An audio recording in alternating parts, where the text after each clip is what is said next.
Hello there. I am so glad that you are here tonight. I am still coming to you from my cute little cottage down in Gulf Shores. Lori is not here anymore, but she's listening. And I am really excited about tonight's show. Um, Reverend Rhonda is somebody that I was introduced to several years ago online. We have a great relationship. She is one of the nicest people I know, but she can be as tough as she needs to be. And I think that's really a cool way to be. There's Lori now. Hey, I am so fortunate to have a friend like her. She has been she is the retired board chair for World Awake. And I'm going to let her tell you a little bit more about that because it is a very cool organization. She is an ordained minister. She is a counselor of many types through her ministry. She is a wedding and burial officiant, which she takes very seriously. She's also a death doula. And I am really interested, and I asked, because we haven't talked about that very much, I asked her if we could talk about that a little bit tonight. And she said, yeah. So without further ado, I want you to meet my friend, Reverend Rhonda Shinley. Hello. Hey. I'm so glad you're here. Well, I'm so glad I'm here too with you. I enjoy you so much. So, I enjoy you. I think that one of my favorite things about you, especially during COVID, you were such a positive person with your I love your talks, right? Oh, thank I you. love your in the car chatting things that you do. They're very motivational. And for me they are, because it's people need some positivity in their world. Hello there. I know who that is. How are you, sir? So, I think that the way that you encourage others is one of my very favorite things about you, that out of all the things that I love about you. Thank you. It's a passion. It's what I truly love to do. Well, you're good at it. Well, That's probably you. why it's a passion, because you're so good at it. But genuinely, I love your page. I love your Sister Sage newsletters. Oh, I didn't even mention that your Sister Sage. Yeah, Sister Sage. Yeah. Sage. And another form of your encouragement. I mean, you do that in education. You educate well. Thank you. So thank you.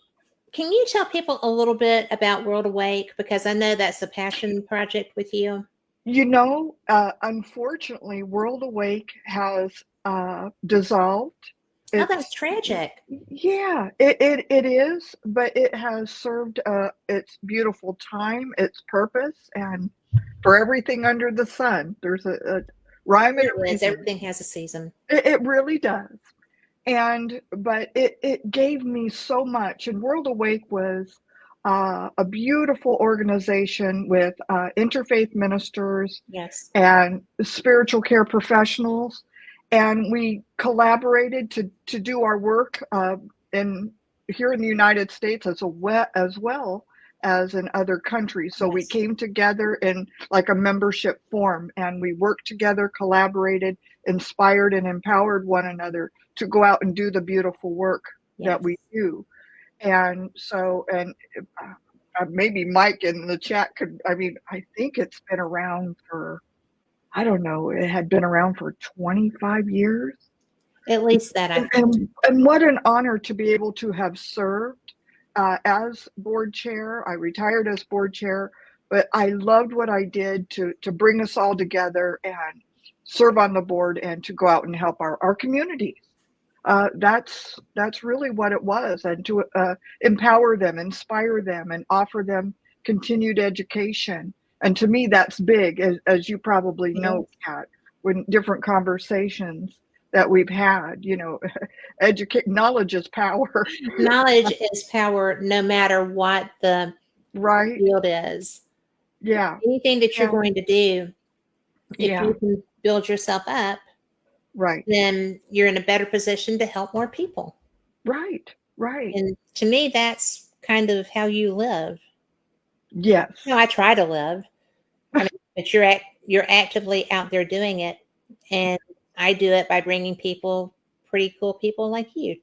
Ah, 2004 to 2024. a long time. It really, served a beautiful purpose, and it goes on to other things. To me, the world just goes on and goes into different directions and expands, and it pays forward in a different way. Do you agree with that? Do you believe in that? That 100%. it just grows, and just like in what you're doing, it just branches out. We learn more, and it takes on its own, beautiful journey. And if I can say, I so loved when you wrote me today. And that's just another beautiful thing about us, Kat, that It and the is. work that you do is that we don't even have to say what we're going to talk about. Things come up like the last time. It was That so was so fun.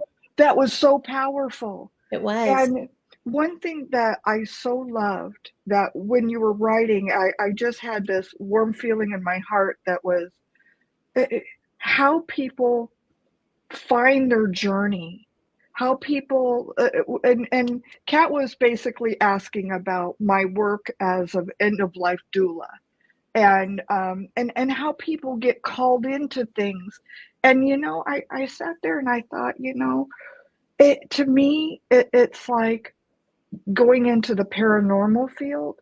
I mean, typically when you interview people, and I know you've interviewed so many across the world of people that do that work, and you say, well, what got you into this line of work, right? It's either an experience, somebody's had an experience, they went through something, they witnessed something. And I feel that's pretty much what has happened to me on my journey. Yes. I think all these interesting things, and Kat knows that I'm very open about my health, and going through stage 3 breast cancer and a near death experience. It's like, if that doesn't alter you, I don't know what does. I And think that would be the biggest alteration. right. I and, mean, and it just begins to, start to take that, just like we were talking about World Awake, it begins to just start to take you on the journey that God, who you believe to be God, yeah. who you call your God, to that journey that you're on. And I have felt, now I call myself a circle of life Oh, I ministry. like that, You, because it you, is. it is because, I do baby blessings, and babies that come into the world, they're blessed, they're baptized. I do weddings, as you know. I do celebrations of life, funerals, memorials. And now, when I completed my end of life doula training, to me, that just completed everything. Even doing funerals, I just felt that was another part of the calling, becoming an Right. end of life doula. And it's like, to me, it is so magnificent when you open yourself up through your journey, your experience. To me, a lot of what I feel we do is by way of our experiences, Yeah. that tend to move us in different directions. And And I don't unexpected know, ones. huh? And unexpected ones at that. And unexpected ones. Exactly right. So I loved when you were asking, like, I feel it's no coincidence that the situations that you are involved in, uh, that seem to, I don't believe in coincidence. I believe it's happening for a reason. I do. And you seem to be there when you're supposed to be there. You're in situations that bring you to that. Well, it's fortunately, I think this has turned around. Yeah, from my mouth to God's ear. But I found myself in a position of being there with my both of my parents Mm, as they left. mhm. And it was sometimes it was humorous. Mostly it was like, ah, Right. um, because especially with my mom, I was not the person. We did not have that relationship. Her cousin was supposed to be her person, Mm, and her cousin bailed. Um, mm. it was her cousin also emptied the bank account that we were all on, but Oh, that's another story. oh my So, goodness. it's just one of those things that I was like, holy crap. Mm. I don't know how to do any of this grown up stuff, you know. Oh. Um, so it was funny because with my dad, my stepmother was is not she's a lovely, wonderful person who cares deeply, but she is not great at showing that. Mm, And my dad was having TIAs, and then it got mm. to be a catastrophic level, and he Oh was my. bedbound Mm, because walking became a hazard. So, one of my dearest friends, who is one of the nicest women I know, but her job is as a caregiver, and I mm. just called her because, hey, Mark, I knew that she was busy, and I was like, who do I get who is like you to come and help me? And she was like, well, what's going on? And I told her, she said, I'll get the kids to take care of this. I'll be right there. And she was. Wow. And so, and I spent most of my time over there. Um, but it was so bizarre because I would never have thought I was that person to just drop everything and go. And, you know, there was a lot of help, but it was still my It's a dad. lot. Yeah. And so, I was just like, well, look at me. What do I do? you know? And so Tammy was the caregiver, but she also, when my dad passed, I was actually sleeping in the room next to him. And she came in there and she was like, your dad just passed, but he can hear you. Get in Mm-hmm. there. Mm-hmm. And I'm like, Mm-hmm. what? And she was like, go, I'm getting Marilyn. And I got in there and I was just like, so fortunate to be right there, Yeah. because if I'd have gone home, I would have missed that final communication with him. Yeah. And my husband, yeah, was brilliant. He was like, you do what you've got to do. I've got the dogs. We're good. Make sure you come Excellent. home and rest, but Yeah. you know, you do what you need to do. And so, I was like, okay. And that was such a blessing. It's a sacred time. It It is. really is. Yes. And I didn't I'm expect so it to be. right. And that's just it. That I believe, Kat, I wish, well, with doulas now, and my hope with what I'm doing is that we can bring more conversation around death and dying to where it's not as scary. It's a part of our life. It It, is. And you it's know, just as big as being born because it's being, you're right. transitioning to the next thing. That's right. And that is a part of the training that we get as an end of life doula is talking about that. And the goal is, and this is so true, the goal is to start talking about it way before, way before. I understand tragedy, accidents, and someone Mhm. dies. I get that. But I mean, way before anything happens. It's so important to start these conversations now Mhm. because you want to know. Seriously, this is why I'm so grateful that you sent this message today, because it's so big for me to empower people about having this dialogue, having this conversation. I know some of it seems weird, it can be It scary, can be. but if we begin to talk about it in a different direction, and this is how in fact, I did a a, a talk just right before Christmas, I think it was in December. I did a talk about um, uh, living your life by way of your bucket list. Yeah. So see, if you kind of change the discussion and it's like, what's on your bucket list? Because I look at it this way. I want to make sure I look at it at the end and working backwards. I Yes. want to make sure I have no regrets.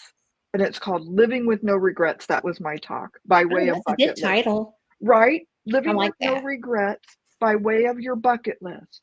So if we start a conversation, I did this before Christmas and I was saying that instead of talking about politics at the table over Oh, Christmas, right? yes. Eh, or Thanksgiving or whatever, anytime you have family over, here's a fun way to gather at the table. And I recommended talking about what's your bucket list. Start a bucket list conversation. Kids love to sit at a table and say, I want to go to Disneyland. I want to, whatever they want to do, Yes. And they like to do that and chime in and be a part of it as much as adults. And then Yes. I, right? And then I encourage them, then have your family bucket list. In other words, if it's mom, Oh, dad, and that's the kids, good. oh, yeah. Your I've friends never have thought a of bucket. that. Right, right. And so that was my talk about living with no regrets is like, because when it's all said and done, so here, that's a great suggestion on finding a warm way to talk about end of life. You see where I'm Mhm. going? I It's like, do. before I die, by gosh, I want to be in a hot air balloon. I want to go No. on a ghost hunt with Cat, Come right? on. Right. I mean, and when you talk about it, it just feels like one, it gives you something to look forward to. Keep Mhm. that in mind. Keep that in mind when you're talking to friends, you know, Sure. in life. You know what I'm saying? They feel they're Well, anything but giving up on politics. things, right? There it Anything to get is. away from politics. Yeah. And when, isn't that great? Isn't Uh, that great? Having something to look forward to. Yeah, help remove the sterile aspect of it. It's so Absolutely. true. Um, I don't know, Kat, if you've ever heard of the book. And when I did that talk, I love the quote. There was this quote called Live with No Regrets and Love Without Limits. That was Oh, the quote. That is that's a that not good beautiful? quote. I love And that. I referenced a book by, and here's another way we can talk about death and dying. Again, you can get very creative way you talk about things. Well, I'm so outside of the box, I'm probably going to be shocking the fire out of people. So I'm not surprised by anything that's creative and fun. And well, Right? you have to approach this topic because with my dad, I inadvertently played a song. I had a playlist, like a mellow, good, chill playlist that I use. And so I was just playing it for him. Well, it was a Kenny Chesney song, and it includes a line, you know, everybody's going to die Mm, eventually, basically. And that line played, and the song is called "Play It Good, My Friend." It's about an old man who has no money, and his wife is in the hospital dying, mm, and so he's in a bar, and Chesney's in there with him, and the man's drinking milk, and Chesney goes, "Oh, I'll have that too," you know. And so he starts talking, and the man said, we're up, he sells Chesney his guitar to get like $25 mm, to go back and spend time in the hospital with his wife who's dying. mm, And we're all going to die. Everybody dies. mm. And my dad jumped when that line hit. Oh, wow. And I was like, I am so sorry. I didn't think about that song, but it's called Play 'Em Good, My Friend, because he's giving up what matters the most to him, one would Mm, think, to go and be with what truly matters most to him. mm. to be with her when she passes. Mm. And when I told my dad that, I was like, I'm so sorry for that upset you. I said, but this is what it was about, and I didn't mean to play it. Mm. And I'm so sorry. It's just on that playlist. I wasn't thinking, because I don't think a lot sometimes. But you know, when you're in the battle at the time, Right. it's just, Right. it's like, let me Yes. just play this calming, because it's on my calming playlist Aw. because the music is. So I was like, oh, I'm so freaking sorry. And he just kind of, when I was explaining it, he just kind of relaxed. Mm. It's like, I'm not trying to get you to, I promise. Mm. I promise this isn't to try to hustle you out, which is what I think he took it as. But Aw.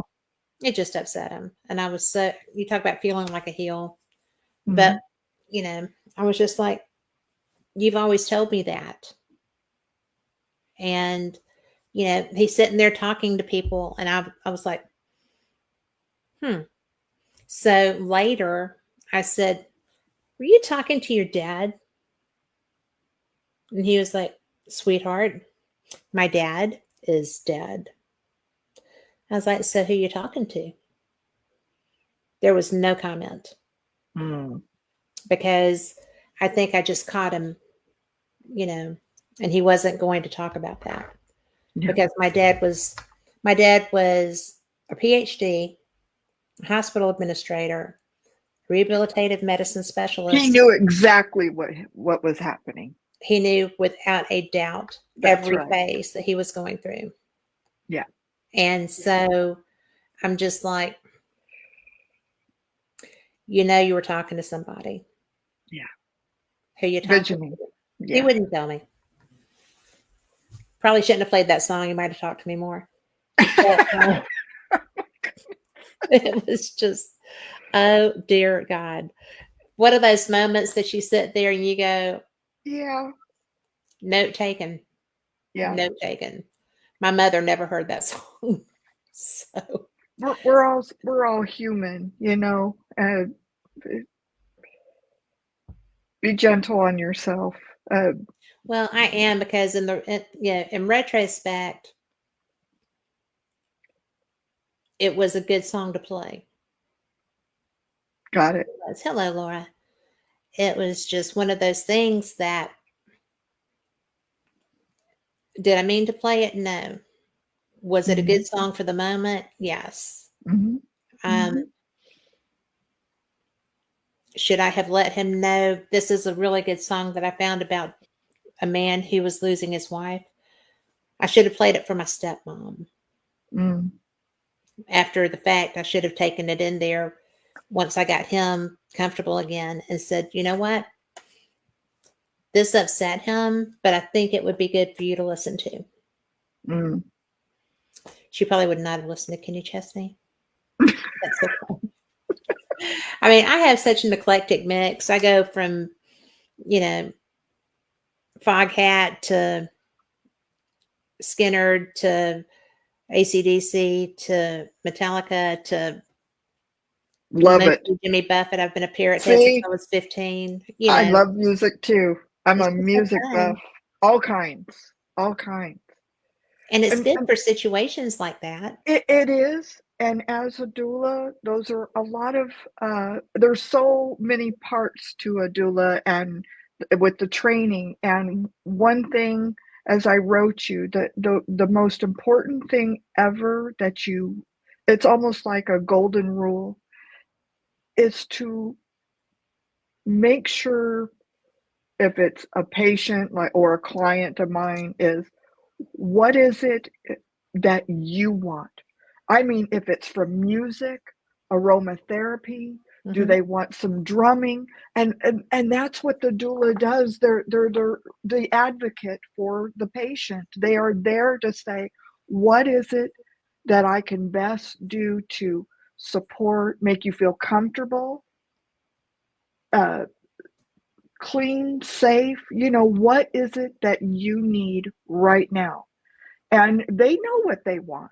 If they're still coherent in that time, that's why I like having these conversations now. Yes. You know, I like to know about somebody. If I know way in advance, oh no, I know they love chocolate. Oh, I know, they like a certain type of music.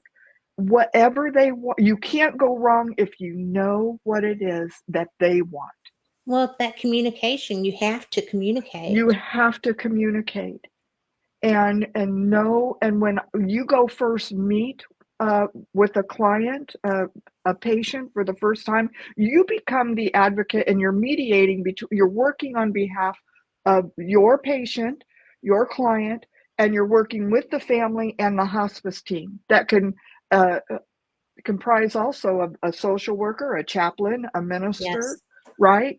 Um, and the hospice nurse that comes in, the whole hospice team. So you're right smack in the middle, and your job is to help mediate all of that and coordinate quite a bit for your patient. That's really what a doula is. You're the advocate Yeah. for the patient, and that's the very first thing. What is it you want? I'm here for you. And how do you feel right now? Start with this moment. That's important too. Start in the moment that you're in. Don't need to go to the back or too forward. Right here, right now. Well, that's kind of, my mom and I had talked about how she didn't want to die. Mm-hmm. When we were, years ago.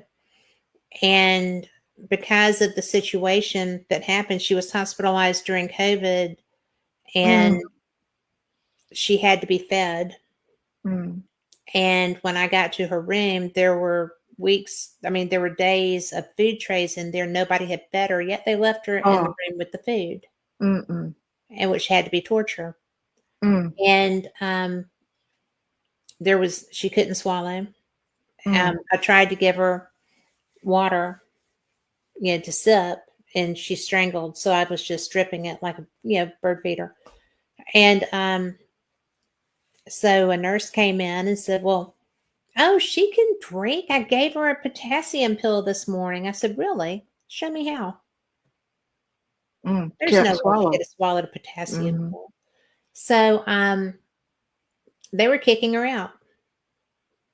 And I'm like, "Where are we going? Do you have a step down unit here to help her get some skills back that you caused her not to Mm, have?" mm. Oh my And goodness. so they discharged us to a nursing home Mm-hmm. that was not equipped for that. They tried to feed her food, and that did not work. And, you know, they weren't even offering feeding tubes or anything. So, because they had told me it was too late. Was she considered hospice? Did they She say she probably should have been considered hospice at that point. Um, they sent us from that retirement home to another hospital where um, they just offered us palliative care. They were really, Mm, mm, really great. They helped me clean her mhm, and got her in her bed, and she was looking out at a mountain that we love, Red Mountain. mm, And it was a very calming for both of us place. She felt cared for. She was mm. clean. She was comfortable. Excellent. And they were like, "Well, do you want a feeding tube?" I said, "They told me it was too late, that she wouldn't process that." And they said, "Okay." And so we went back. I was trying to find a hospice. They would not put her in their hospice because she didn't get sick there. So I called her nursing home, and her nursing home director said, "You haven't asked me, but we have hospice here, Okay. and you can bring her here, and she can go right back into her original." She had Alzheimer's, so she had been taken out of the regular living Mm, environment to the memory care unit. She said, she's not going to be walking around. You can put her back in her room. Her old roommate is still there. She'll recognize things. Her stuff is. I'm like, why is her furniture still in there if she doesn't live there? I never got an answer for that, but I didn't care.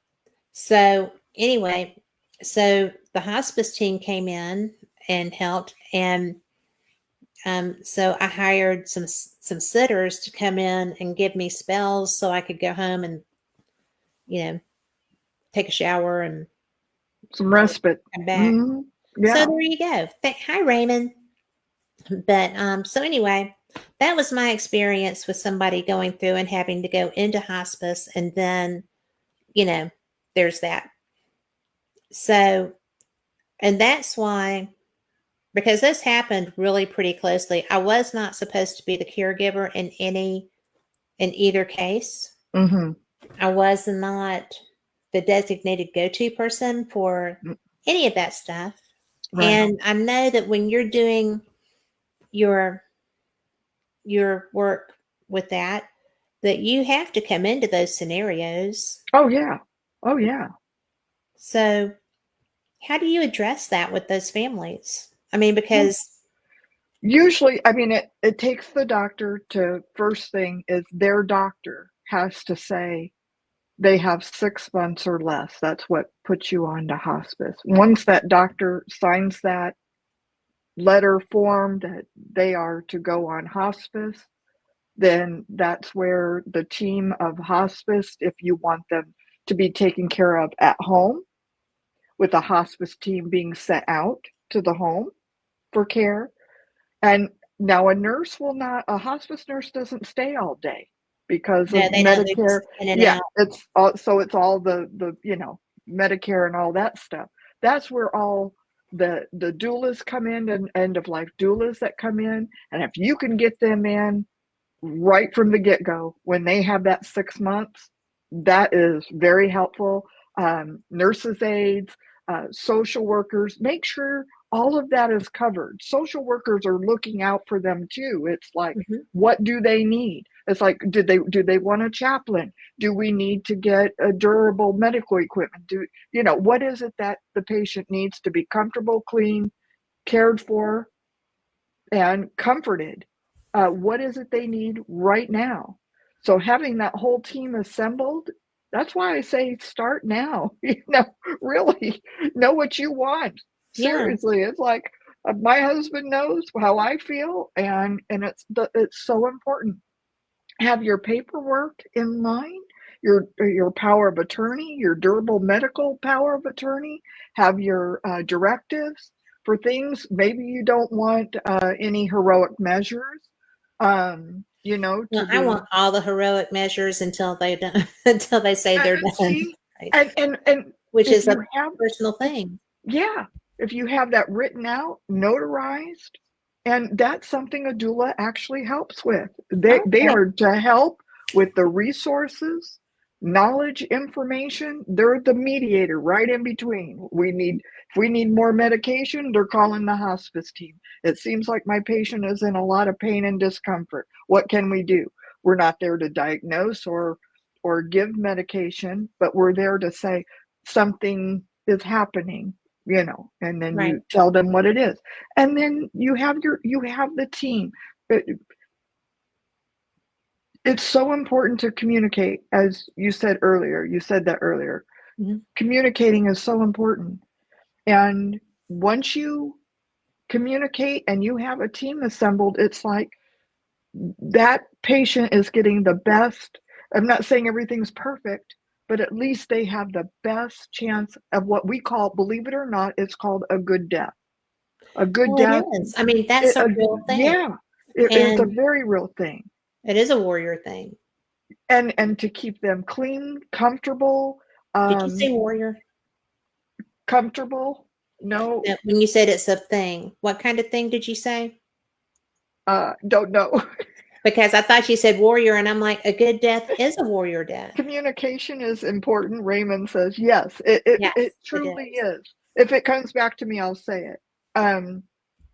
But it's I hope I answered your question. It's once that doctor signs that form, and they are, and if you feel that that's what it is, if you are that person's durable power, of attorney, if you have that, and for medical, and you can get more than one person on that. That way, it's not one person's not carrying the burden. You know what Right. I mean? Well, I mean, I Uh, wasn't even on my mom's. but And you're the child, so okay, you're the so that's why family they let member, me do all that. right? Okay. You're a family member, but if and this is where it gets a little bit, even with family, right? You may say, I want Aunt Betty to come and visit mom, but mom says, I don't want to see Aunt Betty. But these are real things that happen in families. That So is. it's so important to know what they truly want and don't want. And these can be written out. There's something, Kat, called fivewishes.org. Side? Five, Oh, five 5. I'm wishes. sorry. That's okay. Fivewishes.org is a phenomenal way to begin writing out what your wishes are. And Write that down. yeah, please do. Because once you write it down, and this is a team of attorneys and I think even doctors that put this whole thing together to help people go write it up, you print it out, and then have a notary sign it with you. And that way it's like, nope, this is what she wrote. It's signed, it's legal, and this is her wishes. You got to start somewhere, and that's a great way to start. So for everyone that's listening, I'm going to put that in our .org. I got it. Five wishes. Thank you. Fivewishes.org. Yeah, thank Okay. you. And that went See? to wherever anybody is listening. It's the YouTubes. There's a couple of YouTubes. We've got the Bill of Rights Network. We've got Things Network. Oh, Wherever you're listening, that's going to be in your chat. that's wonderful. See, So, there's so many things and helpful tips that really go a long way. And when you start now, because I'll tell you what, Kat, I I know there are certain things I would never want for me. I'm yeah. not But one thank you, Carl. to want oh, thank you, Carl. Oh, I check told you you he's all out. awesome, You right? He you is the all just best. rock the Casbah. Um another one. Can We're so 80s. I know, right?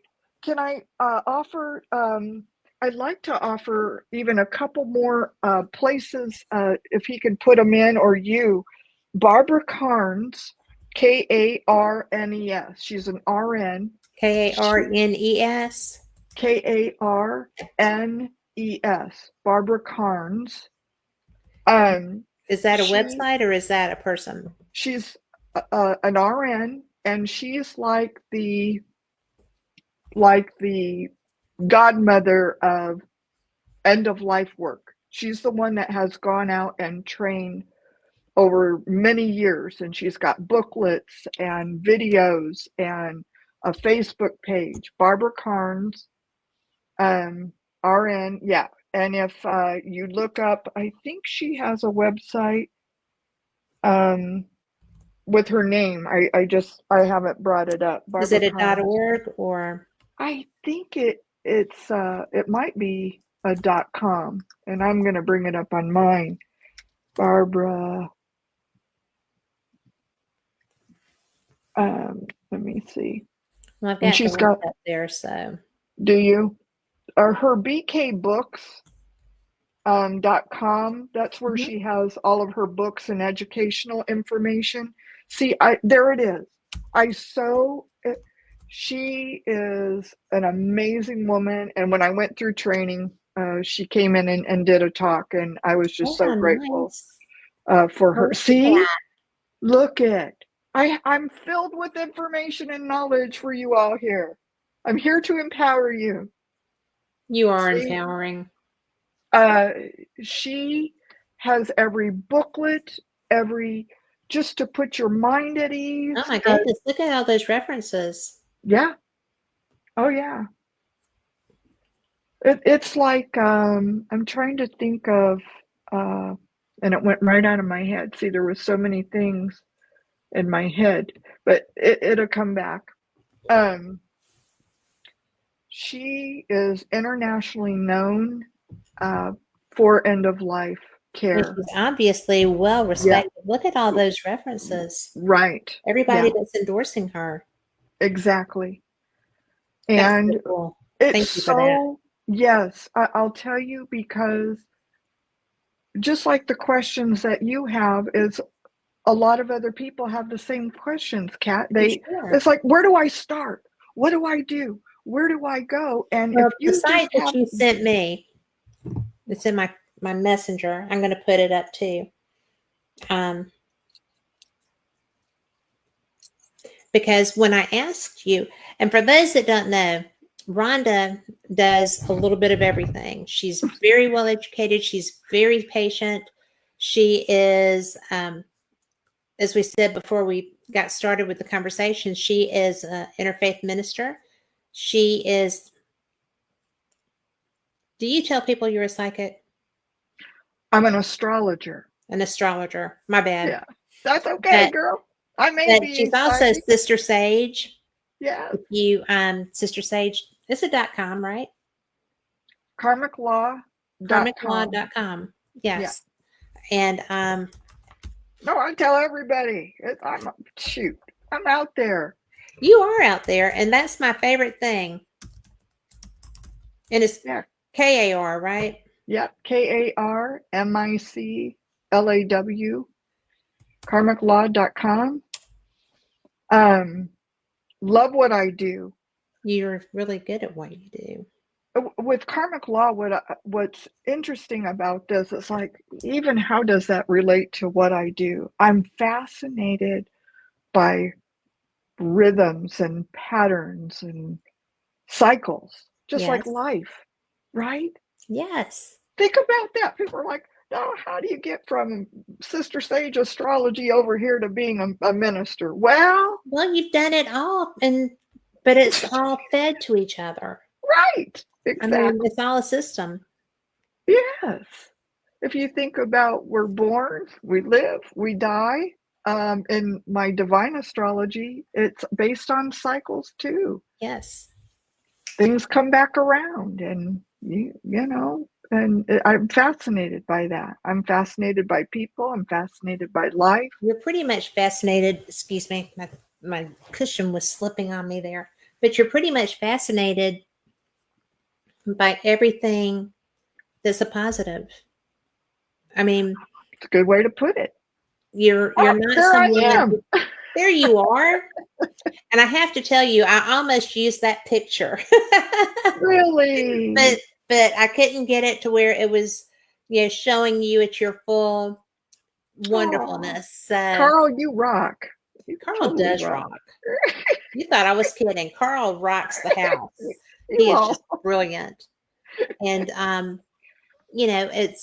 that's one of the things I absolutely love is that you are. I mean, when you go live, I never know where you're going to be. I never know what you're going to talk about. You're just moved completely by spirit. And you're just like, oh, well, look how beautiful this bush is. I mean, it's just whatever has caught your fancy in that moment and has Right. led you into this really beautiful train of thought that you just have to share in that moment. Oh, yeah. I And, get you excited. know, when you do that, I'm just sitting there going, look what she has found. And then I'm moved by it too. I know that's everybody that's watching, but I'm moved by whatever it is too. And then I'm just all drawn into Oh. this beautiful, just a beautiful moment. Mm. You know, when you do your things from the car, Oh, yeah. I mean, I'm always like, I'm such a kick, aren't I? well, I do that too. I don't do, I got, I got kicked off. Somebody hacked me and I had to come Oh, back as a separate entity. And I'm very cautious with what I do there now, which is sad because I love lives. yeah. Because in the heart of the moment, people need to know what is bringing about this. And I share so well, better talking than I do writing. You know, it's really, Yes. Yes. it's Yeah. really a downfall not to do that. And I thought about just starting, doing them on Insta, but I don't know. I've never done it. Instagram Live. Do I just get 30 seconds? I mean, I don't know what to do with that. But it's just, it's so good when you do this because you are inspiring. You do have one of the best Aw. outlooks of anyone I know. And I mean, I've seen you mad, Oh, I've been mad. Oh, heck but yeah. it does not rule you. A lot of people need to know that it's okay to be really, really mad in this Oh, moment. yeah. Oh, But, yeah. 5 minutes from now, I won't have done anything to wreak havoc. I won't have done anything to, create chaos, although sometimes chaos stems from that emotion. You cross But, a boundary and I'm going to be mad. well, sure. Right? But, it's really, but you don't go on about the weather about it. No. Mm-mm. You just kind of Time say, is precious, Kat. it is, Time is and it's getting precious. shorter. And I You love know? Laura's question. Is that asking me if I believe in aliens? Let's see. What about aliens? Oh, Laura, yeah, she is asking what about aliens, and I think that's going to be you. Oh, Like coming to you live from the Rev Mobile. that's it. That right on, Laura. I like Yeah. him so much. She said, yeah, she is asking you about aliens. Oh, I definitely am open. Now, Laura, I can tell you, I have talked to Kat on a few other shows Yes. about my experiences of having a near-death experience. Um, and having a man standing next to my bed, Joshua. Remember, good old Joshua, I do Kat. We remember had, Joshua. yeah, and it's like all the experiences I've had. I have not had an experience, but I'll tell you, I believe in UFOs. I believe in, Well, you I've know, seen UFOs, I so I believe, definitely yeah, believe. I do. Have I experienced them in person? And if you have, wow, I'm telling you, I feel, I love that question. And if I can just branch out just ever so quickly about that, I wanted to share with Kat my thought about because I do astrology, Hmm. that I believe this whole age, we're in the age of Aquarius now. Yeah. And I feel with that, our vibration is going up. That is truly how I feel. I believe we're getting a vibrational bump. Hmm. And I believe you, Laura. I believe you. It's like I think there's more out there than, and I feel with that maybe the veil is thinning more. I'm positive of that because there's so much more interaction. Yes, we're ready for it. I believe we truly are ready for all of this with Well, I this think age so of too. And, Aquarius. our government is, I know that they're just soothing the savage beast, okay? Because I cover the first two alien kinds. I go to Contact in the Desert. Went to the International UFO Congress in Phoenix. I go to the Eureka Springs UFO conference. I I I go to as many UFO conferences as I do paranormal conferences, probably Wow. more. But it's really, to me, when I was at my very first Contact in the Desert Hmm. out in California, it's a very serious conference. I've And heard about that particular one.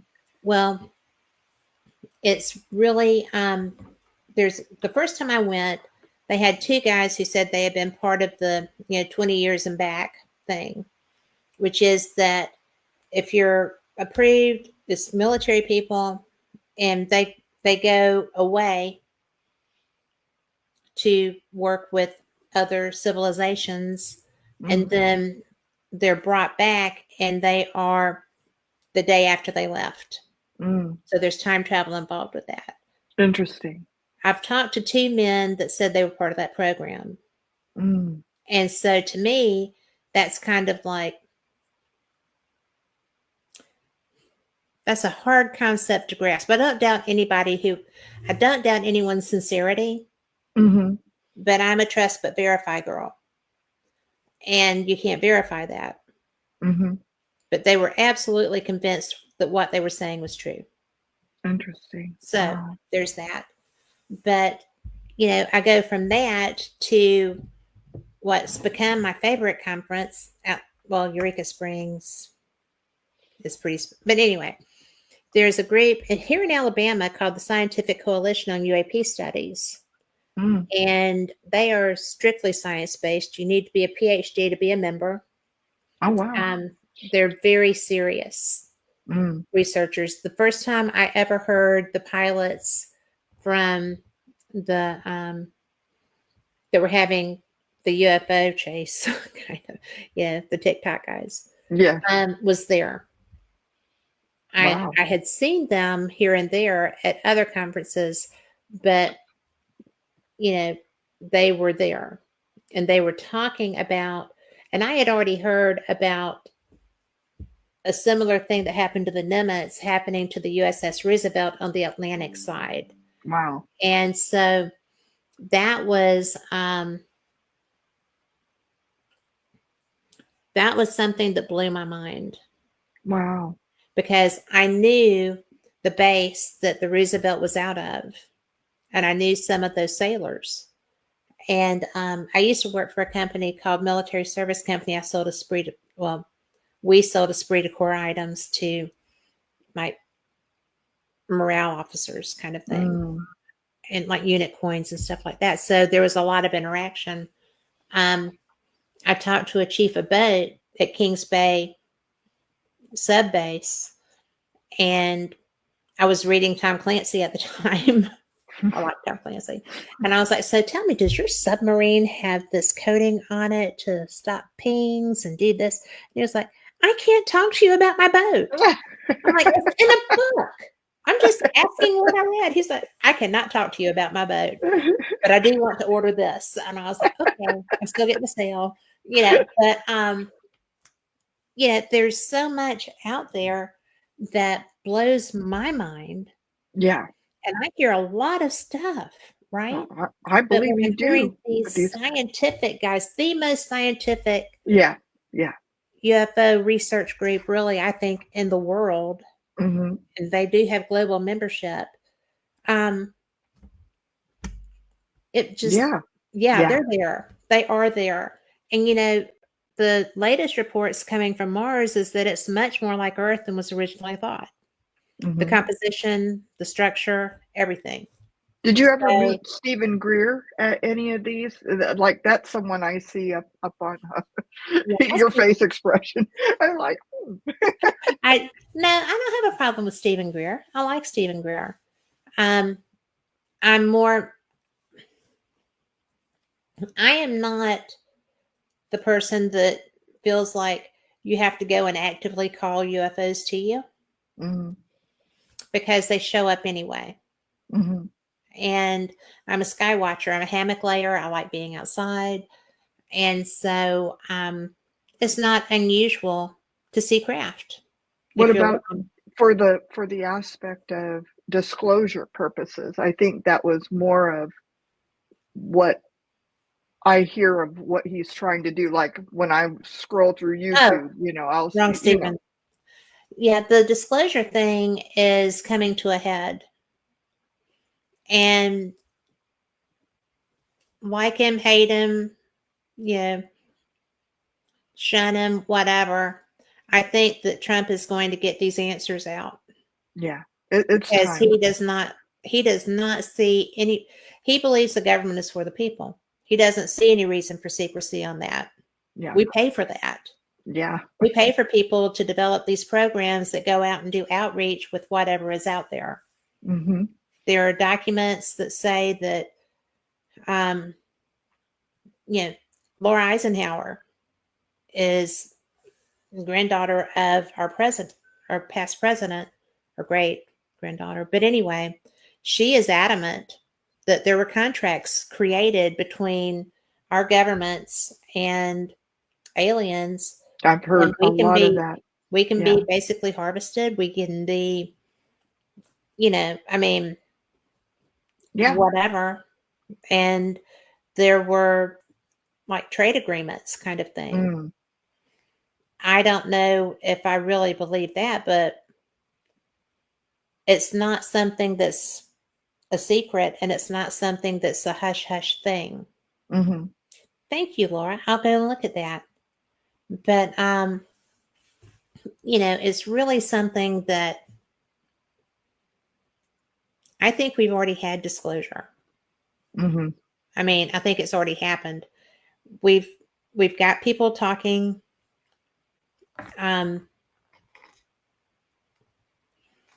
I think that we're being a little bit persnickety on what we want to have as full disclosure.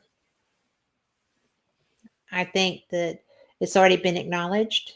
Mm-hmm. Um, That it has. So I don't see any reason for, the British Prime Minister, the King, our President, the Canadian Prime Minister, I don't see a reason for a political figure to stand up and say, on top of everything else that we know, yeah, this is a thing. Yeah, Mm-hmm. my predecessor sold you out. So sorry about that, but that wasn't me. So let's see what we can do with them now. I mean, Mm-hmm. I think that's not going to happen. But what about reverse engineering? Don't you think Oh, that that's a has given. happened?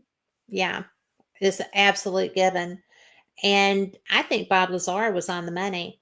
I think that he was who he said he was. I thought he did the job that he says he did. Um, I don't find George Knapp to be very user friendly. Mm. He's very purpose driven, and he doesn't have time to talk to anybody that's not his friend. Mm. Mm. But he is a jam up media person. He is a good researcher. He's a good writer. To this day, he still backs Bob Lazar. And I don't see a reason to doubt him, really. I've seen all the stuff. Bob Lazar is the guy that said that he worked at Area 51 Yep. and was I've seen. re-engineering for people that don't know that. Right. So, but it's, I think he was who he said he was. There was a lot of trouble gone to discredit him by the Mm-hmm. government. Oh, of course. So Keep them quiet. Keep them quiet. shun him. They were shunning him. They were trying to make people think he was crazy and a Crazy. Of liar course. and a crook, and Exactly. and he's not any of those things. And I don't think George Knapp would have supported that, but I do think Jeremy Corbell, the new gentleman who is a filmmaker that is getting all this, people are giving him all this footage from different places, and there's one that's called The Jellyfish Craft, which were in, I think they were in Iran or Iraq, and there's footage of them coming through a base, and there's two, and it's like just flying, but it's like dangly. Oh, interesting. Like there's jellyfish tentacles down there, and I've seen that video. Mm. And if it's a hoax, it's a really good one because it's moving through. There's just sand and desert painted tanks and things like that. There's not a lot of contrast other than that in the image. And the motion is really interesting. People with AI can do anything. I agree with that. And CGI is a thing. That was like what I wanted to say too, is with all this reverse engineering, it's like, don't you think there is so much that's being hidden from us? I mean, technology, you name it. I mean, it's like there's so many things that if we knew about it, had it, we like it's probably been developed 50, 60 years ago. Yeah. You know what I'm saying? That's what I've been reading and listening to on different shows on YouTube. See, I don't do TV anymore. Yeah. I'm all into, you know me, You got to go find it. I gotta go, yeah, I gotta Yeah. go check things out, explore. Well, it's fun. I mean, It I can is. go down a rabbit hole for 2 days on YouTube. I'm looking I for mean, things, checking things and out. and I'm bookmarking as I'm going so that I can follow my trail back. Mm. And you should see the notes on my phone because I'll just hit that link and I'll copy it to my notes, and I have to put this is about that, But that I do because I am so fascinated by that topic. I mean, I could do my very own UFO show. I could just, I I believe could it. just go for days. But I'm so fortunate to be able to do these things, Oh, thank you for that. I got it. I never think to go that direction. So I'm sorry. But it's so to me, there's no way. There's no way. We have this great, big, vast, beautiful, wonderful universe. Hmm. Hmm. What an absolute waste if we're the smartest thing out there or the only thing with intelligence out there. You know, whatever people are seeing has been zipping around us since Elijah went up in that fiery spinning chariot. You know, Yep. I mean, can you say UFO? Hello. So, Now UAP. I mean, well, yeah, if you're whatever.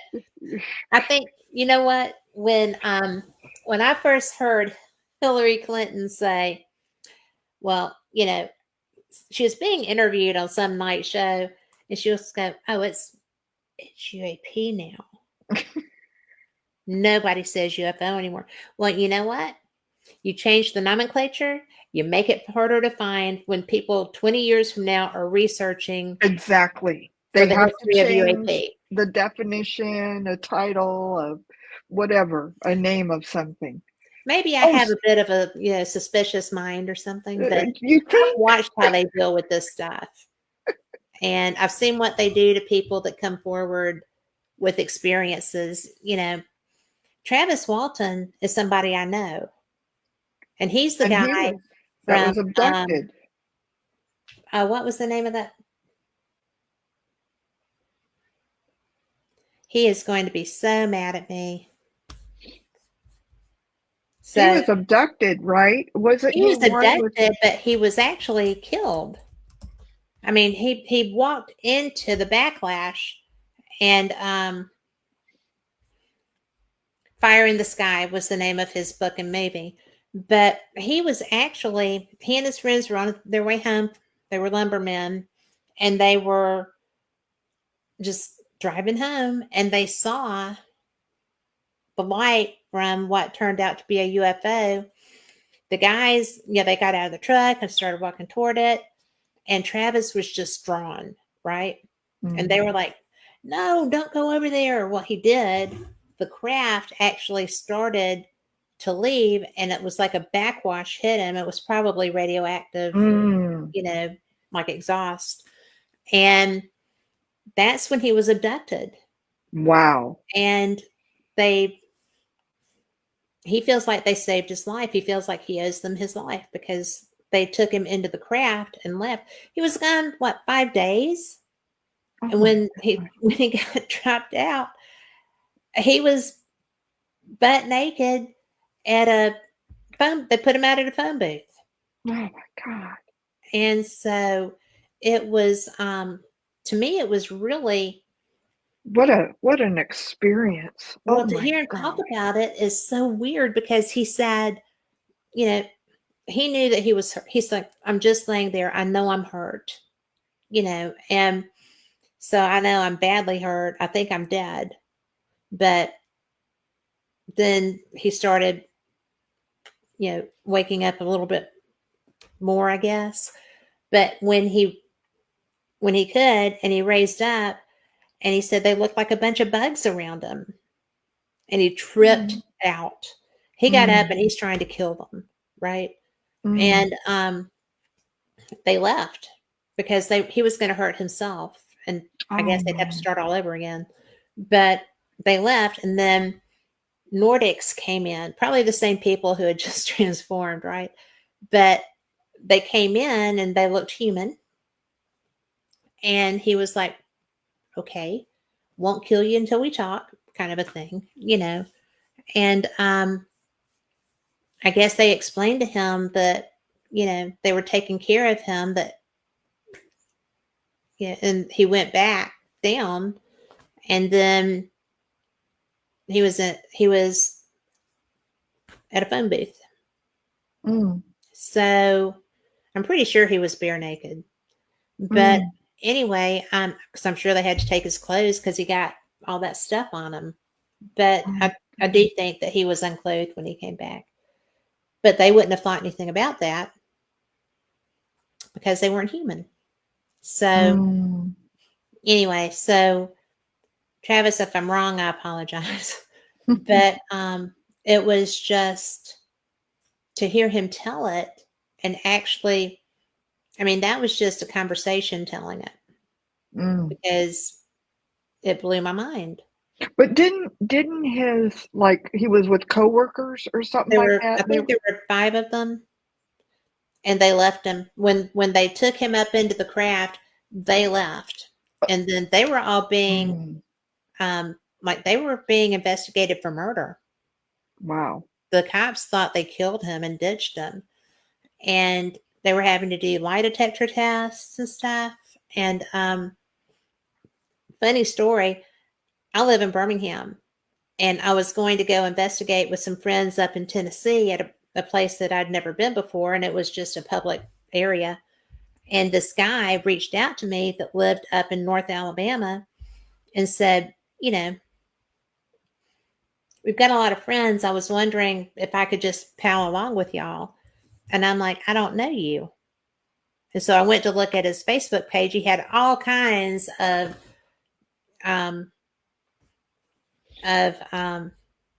Travis Walton stuff. And, he had the Fire in the Sky magazine, cover on his page and stuff like that. And I'm like, okay, why do you have Travis Walton stuff on your page? Because I know him, and I'm gonna tell him about you. You're not fooling me. He was one of the guys that was with him. No. Yes, he found me. I mean, I guess we met a mutual friend, and I'm just like, wait a minute. So I sent Travis a message, and I was like, who is this guy? He says he knows you. Of that? What and are he the was odds? like, he was with me. He's not bad. Oh my gosh. What were those odds? Yeah. Right. And then, I was like, you're not coming with me. I don't know you, but I don't know how you found me, but you're not coming with me. I mean, first of all, it wasn't my place to invite anybody. I was invited, but I was just like, who are you? So that was an interesting moment in time. It was weird. That must have been very difficult for those guys that witnessed. Can you imagine?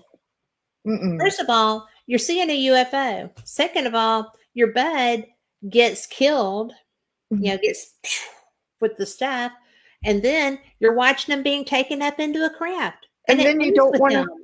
It's like, then you got to go say, "Oh, what happened to Travis? He got taken up in a spacecraft. Yeah, he's flying around somewhere, right? I mean, no, I just could not imagine, because you would be locked up for, yeah, okay, right. I mean, oh my gosh, no. Well, I can't believe that. I mean, I can't believe that Travis survived it, for one thing.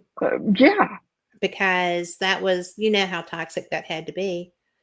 But I mean, if it was just one of our jets that did that. Yeah. but they were consciously connected enough to know that they couldn't leave a dead human. Mm. And, you can't leave, they don't leave dead humans that I've ever heard of. And they take humans. And there's different theories about what happens when you go. But it's just kind of like, what do you think about that? I mean, do you oh, Laura said that we're not the only ones in this universe, but she also said the drones are not government issued. That was a test to see how we would react with disclosure. And I'm going to say that I find it really interesting. What do you think about those drones? I like Laura's theory. It's like, what are they? Why are they out there like that? I think it's to see how we respond, react. Um, And it was illegal to shoot them down. yeah, illegal to shoot them down. Somebody did, and they went to jail. Oh my. Somebody shot one down in one of the Carolinas. Oh my goodness. Now that I And didn't hear, but somebody came right to their door. And with this technology, this is why I say the age of Aquarius, we are in it. Just get ready, because to me, I've been writing about this for some time now, and that is, we're in the world of hover cars and, Yes, the Jetsons, right? I So always wanted to now, live in the Jetsons world, well, but me too. Me too. I even sing the song from, I know, cartoon. right? It's still one So of my favorite little. It's because it's like a jingle. it is. And it's like, yeah, more to come. I think we are just, and first of all, here's what I also think, more to come. This was just a small taste. Yeah. I feel that it's like, it's also a confusion, because now things that have probably been developed, if we have done Mm-hmm. the reverse engineering, and Yeah. it's been around for 50 or 60 years already, and it's been flying over us. It's like, oh, I saw a UFO. No, Yeah. that's one of our planes, and it was built 50 years ago, and but it's so high tech that we're like, but I've never seen anything like that. Just like, I'm trying to think of the other jet that was popular when it came out. It'll come back to me. The Stealth, Oh, was it the Stealth or something like that? there is a stealth jet My, uh, because so you could be confused about what you see intentionally. intentionally, just like what Laura's writing. It's like, well, was two of those actually from another universe that we saw here, and the 50 others that somebody else saw was, from what we have, our drones, and just more Mhm. modernized. I mean, how would you know? How would you know? Well, I'll tell you, I saw something. I live near an air refueling wing. So, and I actually helped design their unit coin. So I know what they look like and I know what they look like at night.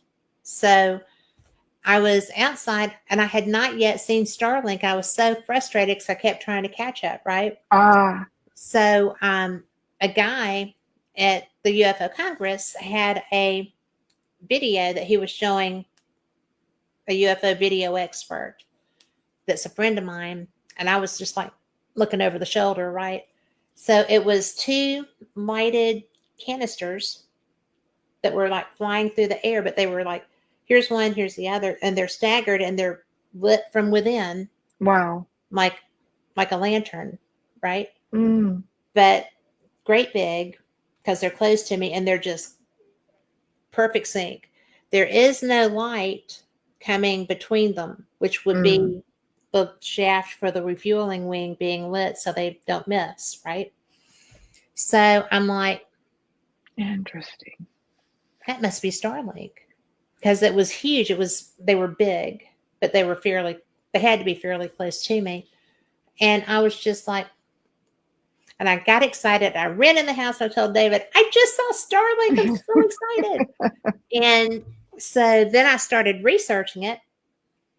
And when I was at the Contact in the Desert, a little later, they were doing a Skywatch. Mm. Well, they had just launched a new thing of Starlink. So they were going to be going over. Well, there are like 20 something of them. Mm-hmm. You can barely see them. Like They're a string very of distant pearls. lights in the sky. Yeah. And I'm like, that's not what I saw. Right. Mm-hmm. And so I was talking to my friend Mark, and I'm like, I don't understand what that was. And you told a guy in Phoenix that what he had on his camera was Starlink. And it's what I saw, but that's not Starlink. Mm-hmm. What was that guy had on the video? Because that's what I saw. So I'm trying to take pictures of it, but it's going fast, right? Mm-hmm. Relatively fast. So now I don't know what I saw. But it was not Starlink. And it was something that somebody saw in an Arizona desert and thought was weird enough that they took a video of it. And the person that I know knows the most about this than almost anybody else on the planet told the guy it was Starlink, knowing it wasn't. Oh, wow. So I'm just like, because when I was like, that's not what I saw. Mm. And he was like, and then I said, well, you told the guy in Phoenix this. He was like, I don't know what you're talking about. Mm. I'm like, Mm. we've been friends a long time, Mom. Yeah. You don't do that to me. So it was just so weird. I'm so interested on that topic. We have the strangest conversations. Yes, we do. And they're Everywhere. fun. They are fun, but we go everywhere, girl. Every time we talk, we just go off on tangents. And Makes it fun. Laura was like, when she was talking about she said that she has an image of an implant. And I have talked to people. Whitley Strieber still has his implant because he doesn't want to give it up. So the guy that wrote Contact, Mm. I think it is Contact. Now I'm going to have to go and look at that. But it's really, it's not Contact. No, like I think I've seen Starlink, and to me it just reminds me of like a trail of lit up pearls, going across the sky. That Yeah. doesn't sound like what you've seen. I've seen the International Space Station. I love That it. doesn't sound like what It's not. I look for you it. know what you're looking at, and it's Yeah. like, Well, I have Sky Guide on my phone, and it oh, has I love every it. satellite.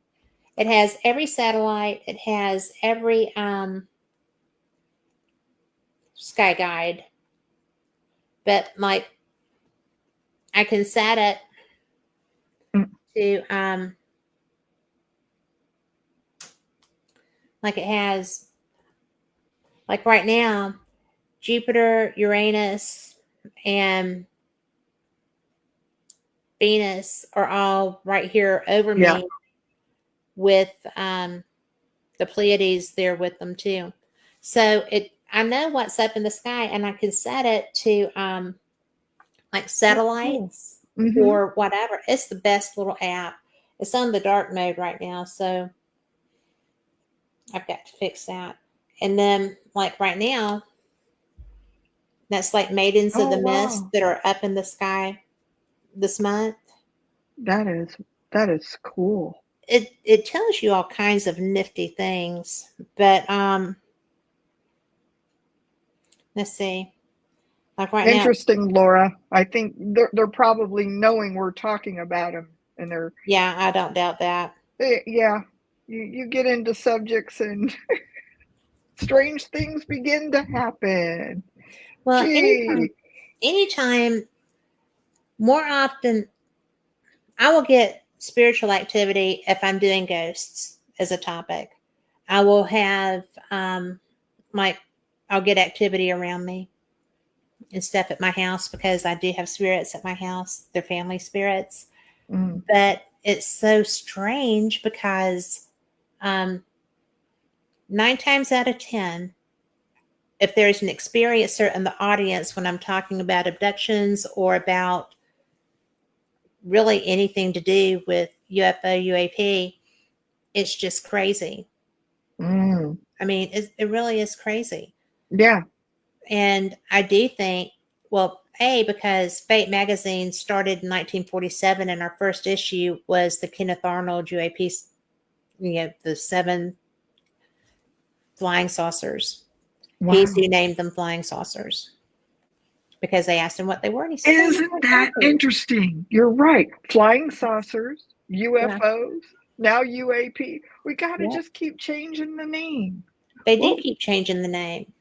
And that's one of my favorite things. Phyllis, you know Phyllis Galdi, right? Yes.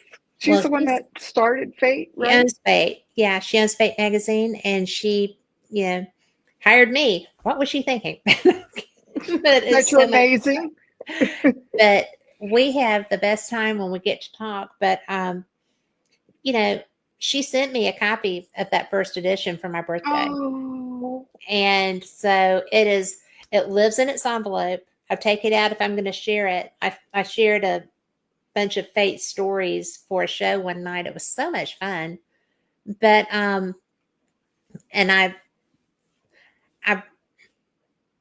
I was reading the Kenneth Arnold story, and I felt like I was taking up too much time to read the whole story. And I'm like, this is what started Fate. You can't take too much time talking about that. So it was fun. But she is all about the UFO conferences because that's what started this. But when I read an article about my investigation at the Winchester House. I got invited to come to California and investigate the Winchester House, like a ghost hunt, and that was pretty amazing. I've been there just as one that walked through it. Isn't it beautiful? It's gorgeous. Yeah. And I left with I ended up in the hospital the night after I walked through. I had the worst migraine ever in my life. No. I know. And it's the strangest thing. I mean, I remember I was in a military hospital, for somebody who's married to somebody in a military. And they had to put IV in me and everything. And it was awful. And I wonder to this day if there was something that was happening to me. Now, I hadn't had my near-death experience yet, or gone through cancer or anything like that. I was in my 20s and went on the tour and ended up in the hospital that evening. And they had to give me all kinds of it makes me wonder, now that I look back on that, what was really happening to me? Was I having, I don't know. I don't know. Well, Laura said maybe you were being attacked spiritually, but I could have been. When I was there, I didn't find anything of that nature, but that doesn't mean it wasn't there. I mean, the best piece of evidence I got was out in the garden where the big wisteria arbor is, and I got an image of a shadow man bent over gardening. And I was like, I just randomly took that picture, which is usually the best evidence. But that's true. And I saw a shadow, a white shadow dog. He was white instead of black. I don't remember what experiences I was having because I was just like a tourist kind of thing. Right. It wasn't no paranormal at that time. I hadn't gotten, but I must have been absorbing or picking up something and, didn't think about, being spiritually attacked. Very well could have. Not saying I felt anything bad there, nothing like that was happening to me, but God only knows. Maybe I wasn't open. vessel. sometimes it's just, it's just an old home, and that turret was not rebuilt, so there's still the dust and such coming from that too. So, I mean, and that was really cool because that turret bedroom, one of my friends who's a psychic said there's going to be a lady in the Daisy room, and she's got a message for you. Mm, And I'm at the Daisy room. Well, the Daisy room was Sarah Winchester's original bedroom in the turret. And it had, the stained glass was all daisies, the curtains were daisies. And I was like, oh no, I wonder who's looking for me but here. didn't she have a room at the top where she did meet with like The seance a- room. that? There it is. Yeah. Yeah. She did That have a makes me seance think. room. They did that regularly. That makes me think when I went through there, I was fascinated by that, and that's probably where something may have happened. Something may have just met at the right place and the right time for me. Who It knows? could be. I find that interesting that that was your favorite area, What? The the Winchester? seance room. Oh, totally. It was Fascinated different, by wasn't it. it? The whole house is Yeah, very different. yeah, yeah. I was fascinated by that room. Why? What do you think? I I don't know. I know I'm an empath. I do know that. Have been, and I think it only got more heightened after my near death, but that hadn't happened yet. Right.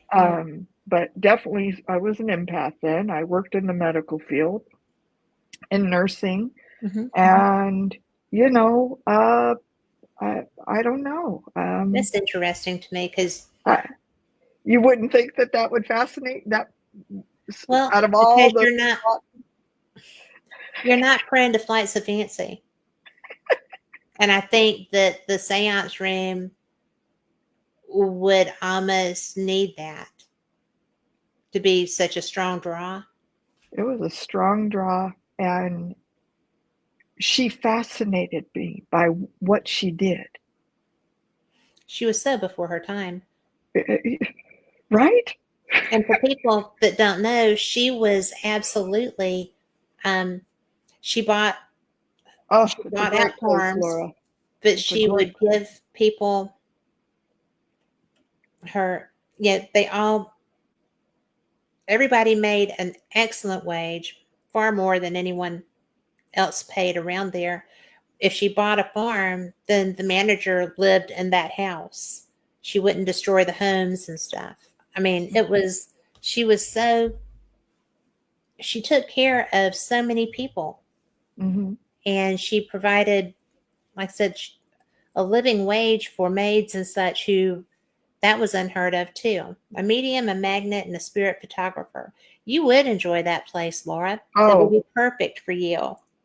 I was fascinated by why she did the things she did. That's the best way I can say it. The building, Yeah, how she, with the stairs and, to keep the evil things out and the seance room. I yeah, was well, fascinated by why she did what she did to saving her design. life. She was saving her life by doing that. Yeah, people like that. I'm fascinated by people and why they do the things they do. Nothing Well, has changed with me on that one. I'm I, still. I would have kept on building Would you? I would have until, too. well, I mean, as long as there's hammers and saws in the house, you won't Yeah, die. yeah, I yeah. mean, yeah, we're going to keep building. But also, she was tiny.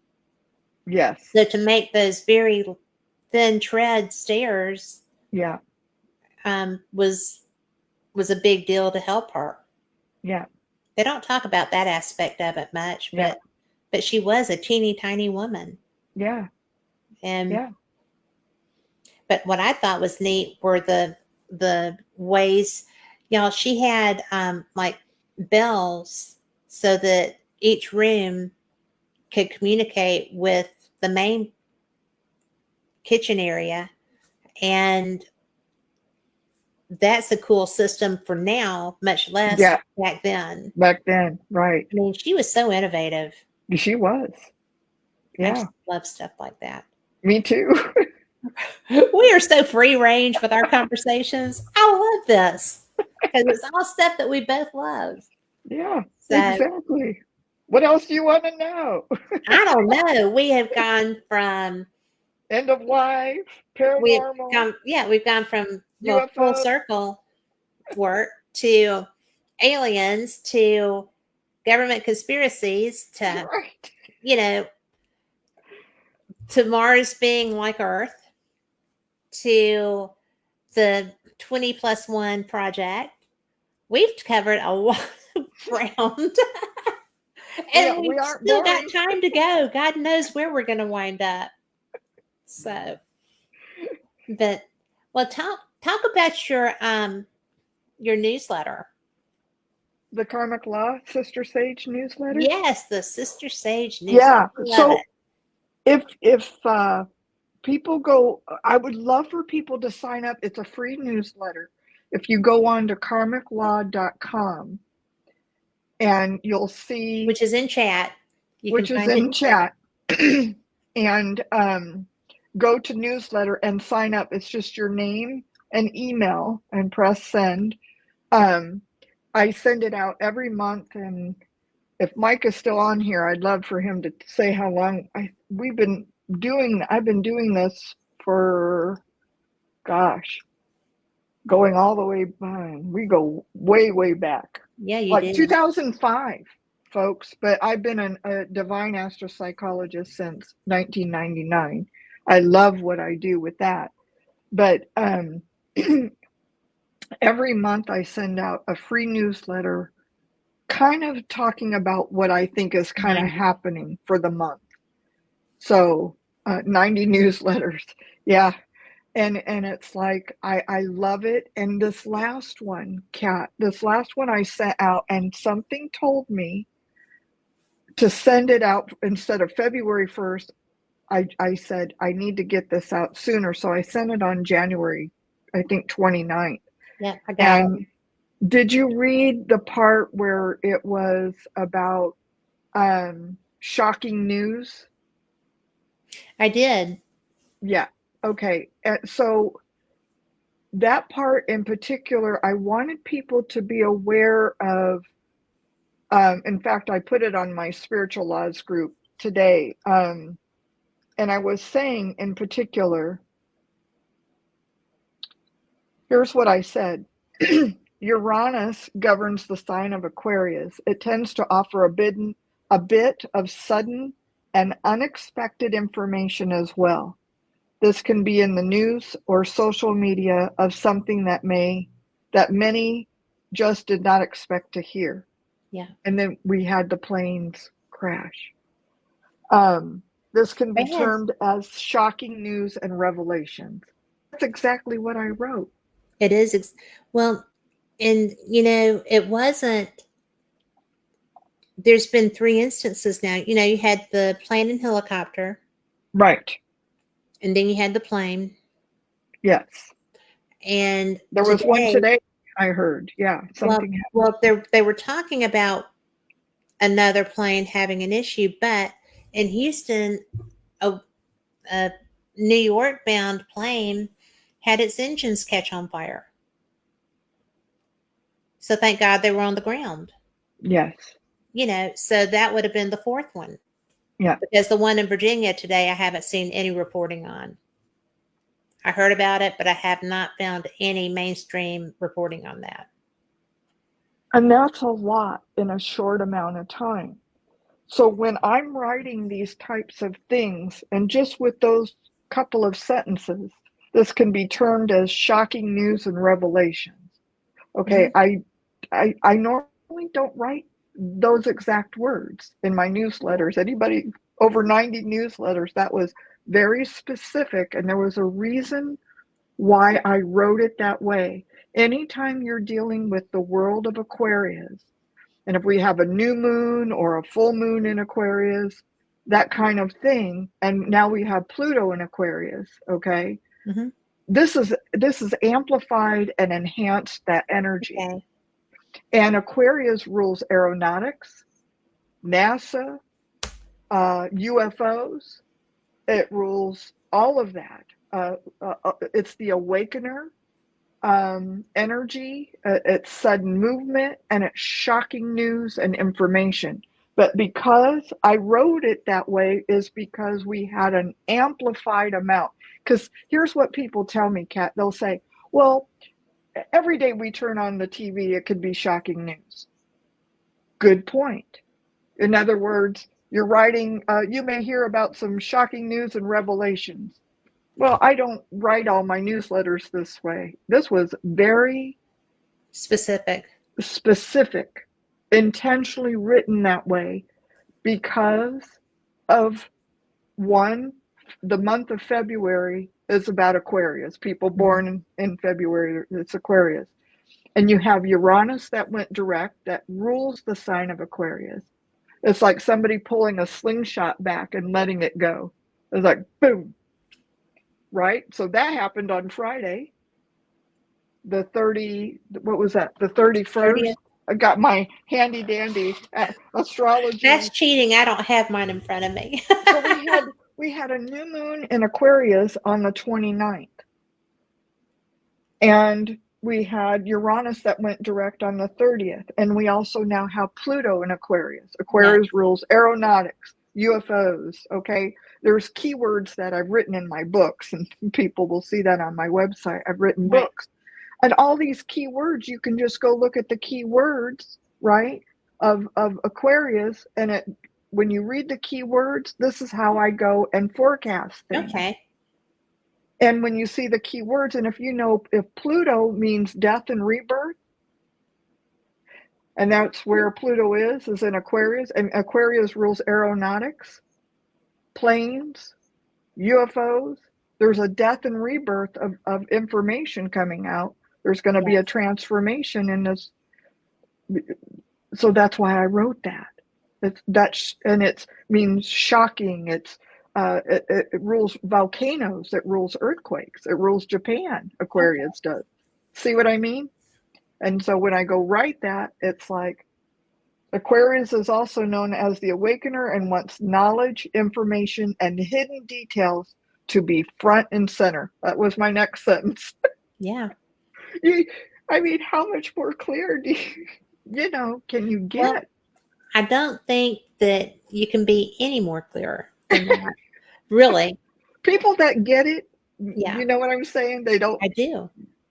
It doesn't take much for them to get that. It's mind-blowing. It is mind-blowing. And, for the longest, my grandmother was a huge astrologer person. She loved hearing about it. I don't know that she ever did it.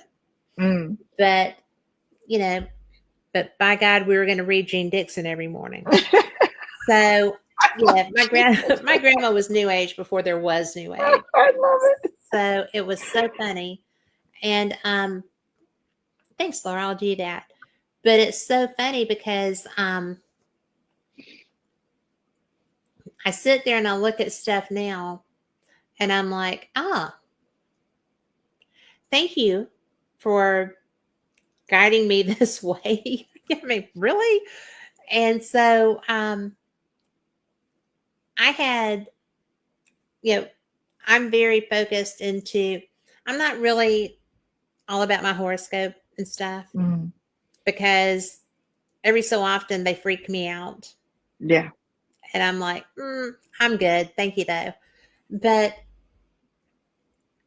I had somebody reach out to me on Facebook. And she was like, hi, I'm your fourth cousin. And it's on our grandmother's side. And I kind of do all the same things you do. Well, that's a little scary because that could be any number of things. But she's gifted. she has her family also were gifted. I mean, when my mother was starting to settle kind of into her Alzheimer's and she wasn't quite as erratic, I took her out to lunch one day and she was like, "Oh, pure normal. That's right. I forgot that you did that. Don't Mm. you hate it when they line up by your bed and want to talk to you and you're just trying to go to sleep?" And I'm like, "What?" I said, "What do you do?" She said, "Well, I always just tell them that I was tired and needed to go to sleep and they'd have to go and talk to my mom." So she was doing it when she was a kid. Oh my gosh. And Oh so I'm my like, God. um, hmm, I don't really have them line up by my bed. But really? She's like, "Yeah, my mom would just listen to them until they got through, and then she'd tell them to go away. We had to go to bed." That's funny. And That's my experience with Joshua. I is it remember, really? yeah, Oh, I said, wow. "I'm sick and I don't have time for this." Remember, I was nauseated I from do. chemotherapy. Yeah, I And do remember that. he I've was forgotten standing, that. I remember I was looking up this way and I said, "I don't feel good. Don't have You time need for to this. stop." Yeah, yeah, yeah. That's what I said. I That don't is feel good. so And I looked this way instead of looking at him. And he was bending down and getting closer to me. Yeah, it's like yeah, that. yeah, dude. And I do, I have had that hasn't been there lately, something in my house that will kind of like rush me. Not like it's not scary. Okay. It's kind of like they're like almost like a puppy Mm, enthusiasm. Like, mm, and I have, I have 7 past dogs aw, and they've all lived in this house. mm, And I have 2 now. One is a mini Aussie who is just a freaking nut and very skittish, as David says, cautious, mm. cautious. So he'll send me a picture of him and go, cautious. And then when we lost our our little, who was that dog broke in our backyard privacy fence, broke in a privacy Mm, fence to be in our backyard. He had been living rough for a while, so we were his safe aw, place. And so when he died, it was just Tipper, who had never lived by mm, himself. And I'm like, we've got to get him a dog. aw, So I went to a rescue. They're all rescues, but I went to a rescue and got, he's a great big he's a great big Aussie. He's like the yellow kind, the gold kind, golden mm. white. So now I have 2 nutcases. And, and Wally's really not crazy. He's just big. He's the new one. And Tipper, they hurt each other, right? And these dogs see everything that's in my house. Mm. And Wally is like, "Did you see that?" And I'm like, "Yeah, I saw that. It's okay. We're safe. It's all fine." And so it's just kind of like even my dogs know this is happening. Yeah, I think sometimes they are dogs. So that's visiting. yeah, they kind I mean, I've actually seen Willow, who was my big white Spitz looking dog. Mm. She was like a not so great Pyrenees. She wasn't so big, Oh, but she was a mix. oh. She was beautiful. She was so damaged and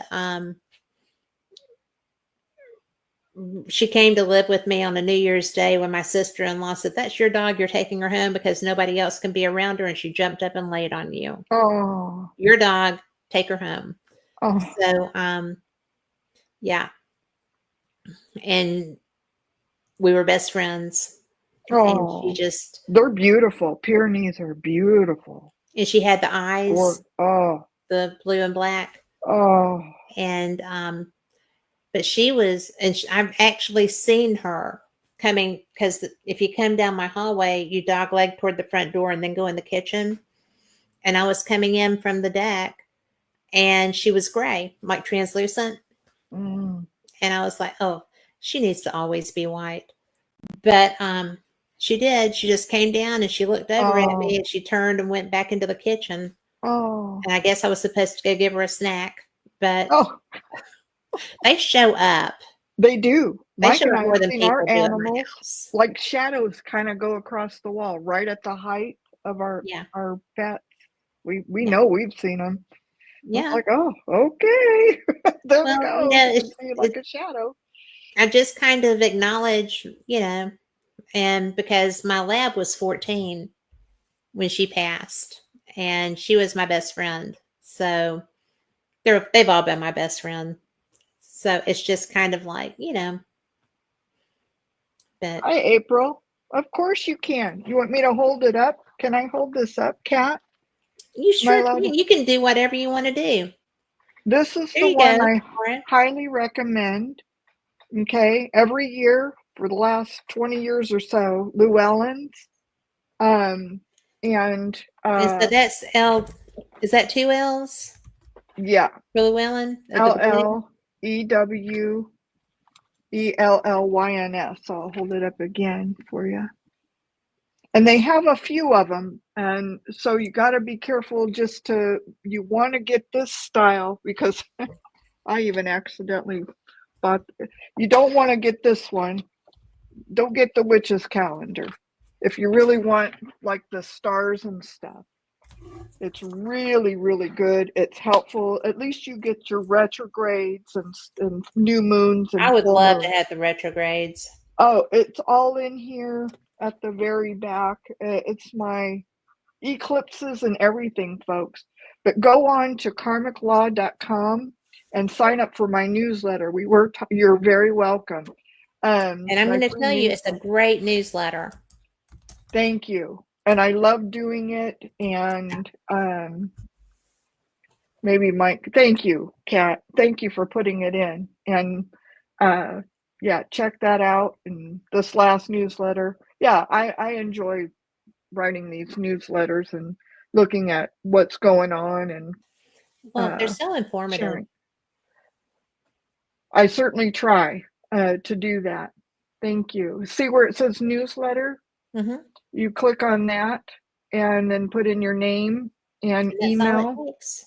and then it goes right into the database. And for the first of every month, you get what's going. Now you can go in and read all my back newsletters and Oh, see that's what. nice. Right, Mike puts those up. My husband is my webmaster. he's He does such a amazing. good job. My love bug. Um, if you can put the archives are great because you can actually go read and see some of the things I've forecasted, and like I did You'd with be this last one. amazed.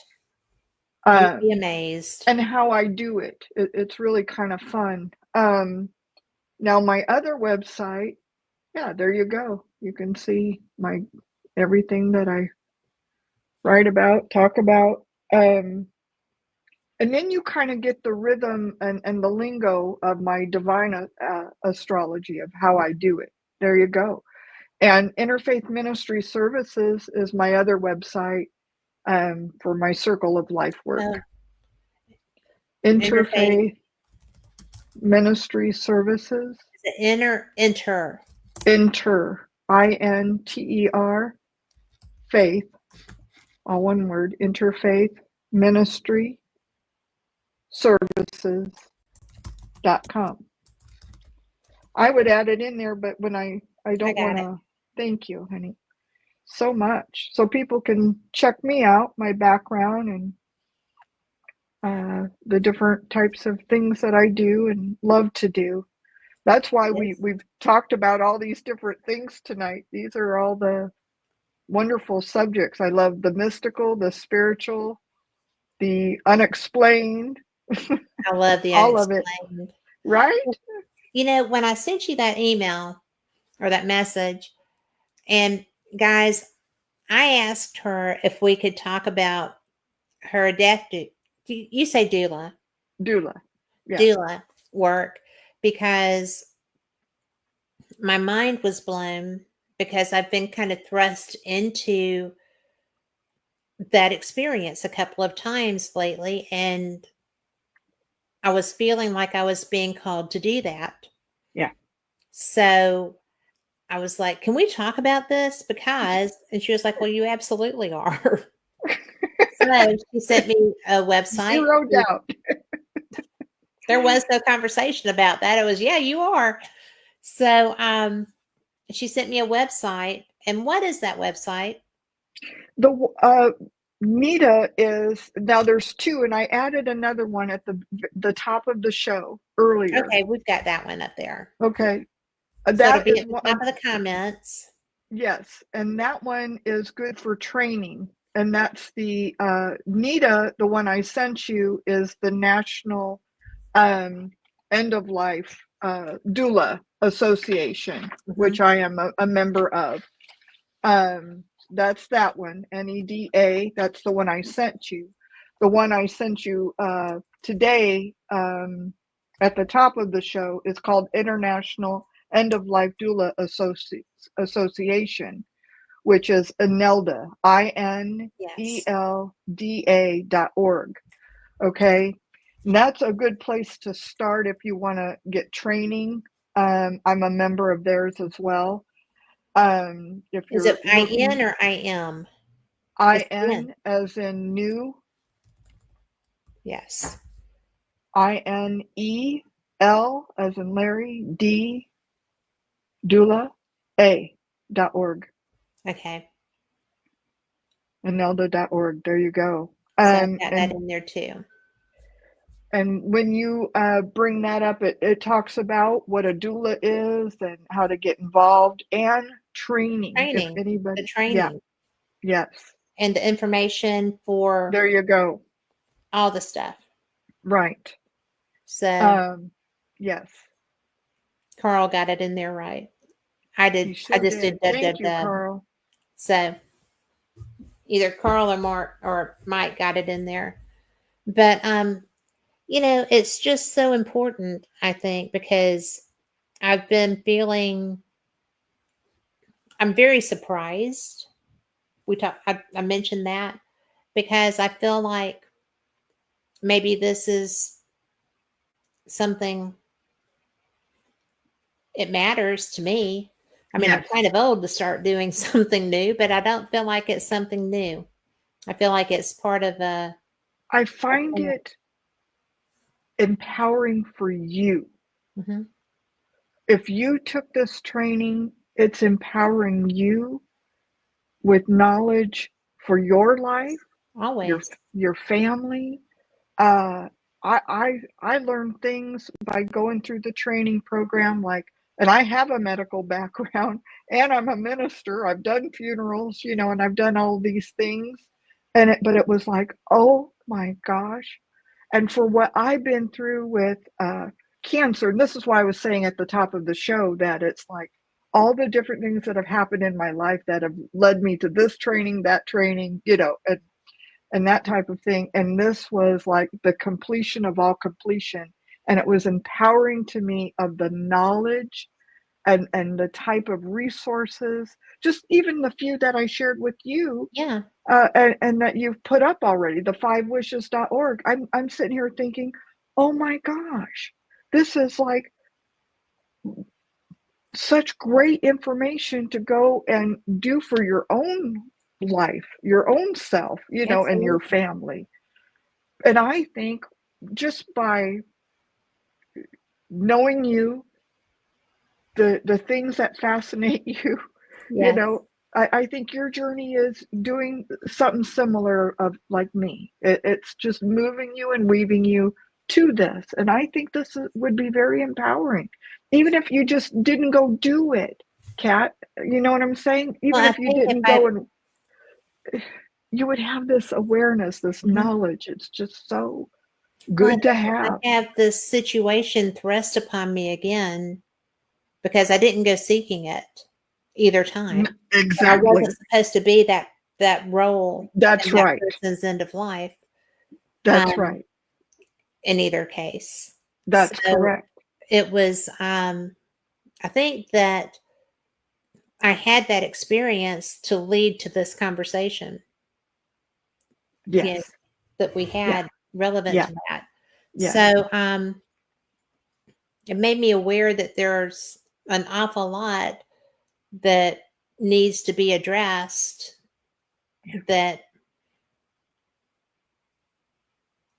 every family member needs to be aware of. Yes.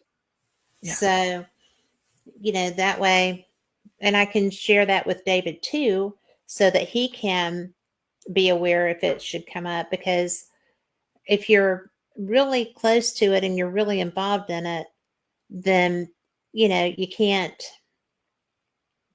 always hit the ground running, Right. you know, and it helps to have a foreknowledge. I did It not does. have that. I do now, and they were both very different situations because my stepmother was all of the technicals, the financials and the this and the that. There you go. And so Yep. that was helpful. Hmm. And, with my mom's, the funeral stuff was almost overwhelming, Yeah. you know, so, so I had to do something. Exactly. I didn't know, and those people took all of the money out. So there was nothing to do anything extra with or anything with. And so, and that was just being Mm. led because things lined up. There were arrangements that had been made by my grandmother when we were all young, and there was this and there was that. So it was like, okay, we got this. Hmm. And then you have to, it was very cool. It really was. But Once you get like one piece of information, like even with what I shared this evening, yes, 5 Wishes, right? And Barbara yes, Carnes, she is amazing. Just to have something and always seems to lead you to the next thing, or it helps you get onto it, what you feel you need next. It, yeah. and I think hospice is amazing. I Well, think certainly the people that work in hospice are amazing. they are angels. I had the best nurse because my mom kept trying to die and I didn't realize it. She would quit breathing Mm, and I would touch her. And so I called hospice. I was like, my mom her breathing keeps right. stopping. Yeah. And they were like, we'll send the nurse. you know. So he came and he was like, can you tell her it's okay? I'm like, well, yeah. He was like, tell her it's okay. And I was like, Mhm. oh, Yeah. so don't start her back. It was so bad. And when I told her, she was mad. So, yeah, she got those steely blue eyes. Looking at you like, I was like, what do oh you think my you're God, trying to do? I'm so sorry. But they said to tell you this. And Yes. she was like, Yeah. well, how? I'm like, I got nothing. It was terrible. But, you know, you learn. Right. And I apologized to her. Aw. So it was like, I didn't mean to mess that Mhm. up. Yeah. I was just trying to keep you. So it was weird. Yeah. The things you don't know, you don't know. Right. It's a learning curve. It is. And this is why I think the training is very, very helpful. It, Well, it I'm just going to be helps. doing it because Are you really? I have to. I'm being pulled to it so strongly. And I spent some time with a friend this week that I didn't think I'd be seeing again. Yeah. And so there's hope. Yeah. I'll take that. Yes. So, but girlfriend, we are out of time. I'm Woo! so We did it. thankful to you for being here. We've Thank got you, all your, April, Laura, everybody that yes. joined in. And Thank we've got you. all your, hey, April. And so we We've got all the information in chat. If you need a website, go in chat and grab it. And we will be back next week, same cat time, same cat channel. And thank you for watching Fate. You know what? We are the original paranormal magazine, starting with UFOs and moving on through. So be sure and pick them up. You can get them online, fatemag.com. Thank you all. Good night. Thank you, Rhonda.